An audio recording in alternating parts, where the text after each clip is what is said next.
21h18, Anissé, bonsoir. Bonsoir. Avec vous, c'est Culture Geek chaque soir. Alors ce soir, c'est spectaculaire ce qui va se passer. On va parler d'hélicoptères radiocommandés comme celui qu'on avait testé en septembre. Oui, on avait adoré. Des chercheurs s'amusent à leur apprendre des tours carrément incroyables. Hein. Oui, parce qu'après les animaux savants, on va certainement avoir les robots savants, plutôt les quadricoptères savants, parce que ces hélicoptères, celui qu'on avait testé, ils sont programmables. Alors il y a des gens qui s'amusent à le programmer. On a notamment un chercheur qui a rendu la programmation extrêmement simple et qui lui a pris un tour à cet hélicoptère, un tour extrêmement simple, qui est de suivre une balle rouge. Et donc il prend la balle et on le voit, l'hélicoptère est capable de suivre la balle. Moi je le veux sur ce plateau, cet hélicoptère, Anissé. Il va falloir revenir avec et nous faire la démonstration.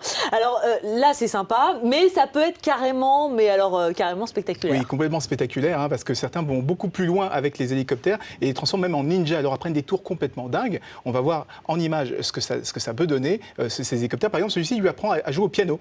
Et donc là, un hélicoptère, il joue du piano, il joue une petite comptine. Comme ça, tout simplement. Vous allez vous dire, ça sert à rien, mais l'idée, c'est de faire en sorte que les hélicoptères soient complètement, que les appareils deviennent conscients quasiment.